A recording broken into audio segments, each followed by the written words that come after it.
সে অনেক বছর আগের কথা। তখন ক্লাস 9-এ পড়ি। অ্যানুয়াল পরীক্ষার মাস 2 আগে পাপিয়ার সাথে প্রেম হয়েছিল। বেশি দিন না, ওই 4 মাসের মতো রিলেশন ছিল। 9 থেকে 10-এ ওঠার আগে প্রেম প্রীতি চটকে গিয়েছিল। স্কুলে এক স্যারের 20 নজরে পড়ে সে প্রেমের 12টা বেজেছিল। আমাদের সেম ক্লাস ছিল। দুদিকের দুসারি বেঞ্চের দুধারে দুজন বসতাম। চোখে চোখে কথা হতো, গল্প হতো। সে একদিন গেছে বটে একটা ফুরফুরে অনুভূতি। একদিন টিফিন পিরিয়ডে দোতলায় বারান্দায় দাঁড়িয়ে ফিউচার প্ল্যান করছিলাম, মানে বিয়ের কথা। ছেলে মেয়ে হলে কি নাম রাখবো সেই বিষয়ে ঠিক করে নিচ্ছিলাম। পাপিয়া এটাও বলেছিল ছেলে মেয়েকে ইংলিশ মিডিয়ামে পড়াবে। আমি বরং বলেছিলাম বাংলা মিডিয়ামই ভালো। আমার কথা শুনে পাপিয়ার সিকি রাগ। বলল বাংলা মিডিয়ামের ছাত্র ছাত্রী মাস্টার দিদিমণি সবাই নাকি প্রেম করে। জানি না এ তথ্য পাপিয়াকে কে দিয়েছিল। ওর কথা শুনে আমিও তখন এসব কথা বিশ্বাস করতাম।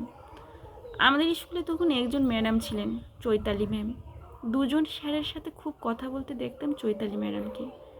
এই কথা বলাটাকে প্রেম বলেই ধরে নিতাম। পাপিয়া আমাকে বলতো নিজেরা প্রেম করবে ভালো, আর আমরা করলেই দোষ।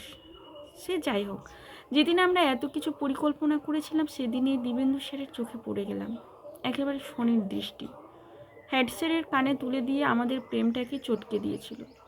সেদিন থেকে আমি আর পাপিয়াকে দুজনেই দিবেন্দু স্যারকে অভিশাপ দিয়েছিলাম, চৈতালি ম্যাডামকে যেন দিবেন্দু স্যার না পায়, আর চৈতালি ম্যাডাম যেন অমিত স্যারের হয়। আমার এক্স গার্লফ্রেন্ড পাপিয়ার কথা বলতে গেলাম কেন? আজ হঠাৎ করেই পাপিয়ার সাথে ট্রেনে দেখা। আমি ওকে দেখে চিনতে না পারলেও ও আমাকে দেখে ঠিকই চিনতে পেরেছে। আমি সিটে বসতেই জিজ্ঞেস করলো, চিনতে পারছিস? আমি তো চিনতেই পারিনি প্রথমে। না চিনতে পেরে আমতা আমতা করছি। ও বুঝতে পেরে হেসে বলল, চিনতে না পারাটা স্বাভাবিক। সেসব কি আজকের কথা? কবে স্কুল ছেড়েছি, তারপর তো আমাদের বিয়ে হয়ে গেল। 19-20 বছর হতে চললো। আরে আমি পাপিয়া। তুই পাপিয়া?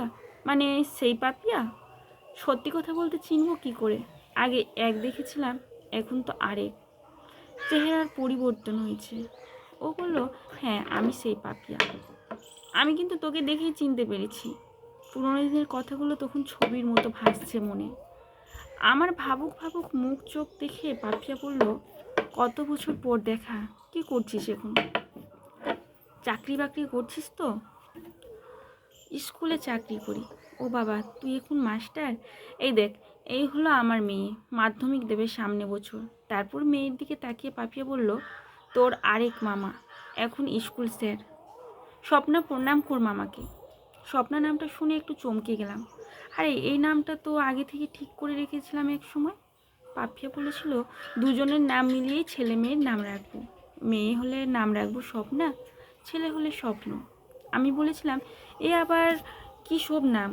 বলল, তোর স আর আমার প। সেসব কত কথা। দিবান্দু স্যারের চক্রান্তেই সব ঘ হয়ে গেল।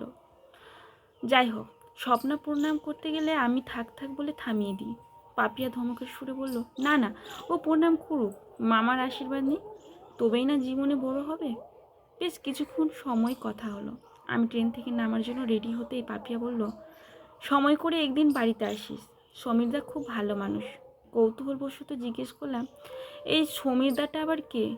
পাপিয়া হেসে বলল, স্বপ্নার বাবা। তারপর? তারপর আর কি?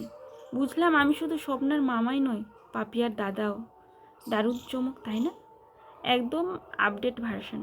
ভাবছিলাম তাই একটা সময়ের পর মেয়েরা তাদের এক্সকে শুধু দাদা বানায় না, নিজের বউকেও যে কখন দাদা বানিয়ে দেবে তুমি ধরতেও পারবে না।